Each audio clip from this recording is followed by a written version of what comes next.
Hello, my name is Carl Zeus, and today we are on the Salem News. We will be interviewing Abigail Williams, talking about the explosive rumors about witchcraft around here at 11, which is right now. Miss Abigail, proceed. Thank you for having me on the interview today. Why don't we just get this over with? So, what's your first question?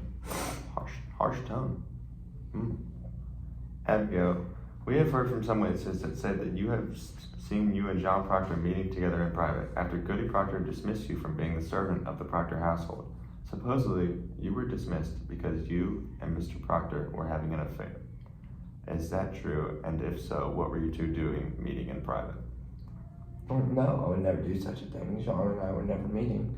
That would be breaking one of the 10 Commandments. I'm a good Christian, and me and John would never have an affair. Okay. Abigail, there have also been many treacherous and disturbing rumors of actions that relate to you and witchcraft surrounding you lately. What do you have to say for yourself about these disturbing rumors of witchcraft in Salem? Really is haunting to know that witchcraft is among our town, and people have tried to convict me of committing witchcraft, but I've never done anything of that nature. Okay.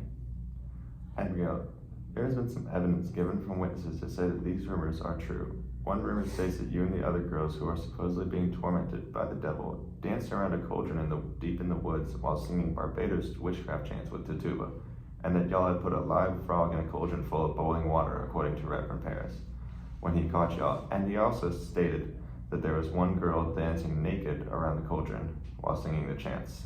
Are these rumors true, Miss Abigail? And did y'all really boil a frog and dance to witchcraft songs with the tuba?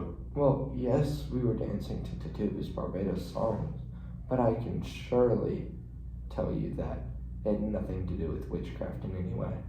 It was just dancing for fun. We meant no harm by it. The frog in the cauldron must have just jumped in there by accident.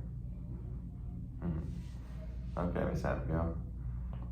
Miss Abigail, there's also been rumors that while you and the rest of the girls were at Betty's bedside, you woke Betty up when Reverend Paris had left, and it was just you and the other girls, and you threatened Betty's life and the other girls' life by saying if they ever spoke about what happened in the forest, that you would kill them, and that they would know that you would do it because you had seen Indians kill your parents in cold blood. Yes, it is true that my parents were killed by Indians in cold blood, but that doesn't mean that I told the other girls and Betty that I would do that. Betty's in a deep coma, and there's no way for me to wake her up. And I can assure you that because I'm not a witch, and only witches can do that. When I was with them, I was only telling them that they shouldn't go around telling people I was performing witchcraft because it isn't true. Now, later on, when Tatua was being beat by Reverend Paris and questioned by Reverend Hale, she admitted to dealing with the devil.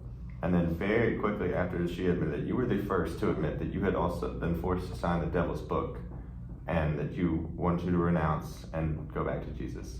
You suspiciously started accusing people very quickly and suspiciously said that you had signed the devil's book very adamantly and quickly ahead of all the other girls. Were you just doing this so that you could accuse many other people in the village so you could draw attention away from you and the girls? I had to reveal the people who truly have been haunting and hurting the other people in the town.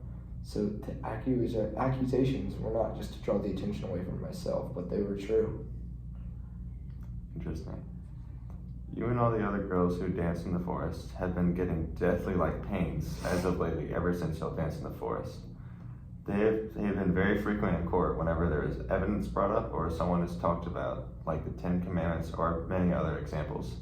What do you have to say for yourself about these pains, and are they real, or are you and the girls just faking them? The pains are very much real.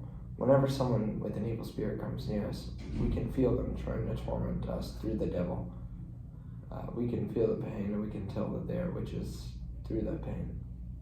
Okay, Mrs. Abigail. All right, we're getting to the end here, Miss Abigail. But this is a very important one. It has recently come up in court that you had supposedly been stabbed by the spirit of Goody Proctor. You have said that supposedly Goody Proctor sent out her spirit to come and to kill you by using a needle into a poppet. This poppet was made by Mary Warren while she was in court, and Mary Warren has testified saying that you had supposedly been sitting right next to her in court and saw her put the needle into her side for safekeeping in the poppet. and you knew that Mary Warden was going to give the doll to Goody Proctor. So Abigail, did Goody Proctor's spirit really stab you with a needle, or did you stab yourself trying to accuse Goody Proctor of witchcraft? Well, yes. Her spirit came and stuck it in my side. I was with Mary Warren the entire time in court, and I can assure you that she never made a puppet while sitting there. So she must be bluffing to try and push the attention back onto me. Okay, Mrs. Abigail, that is all of our questions.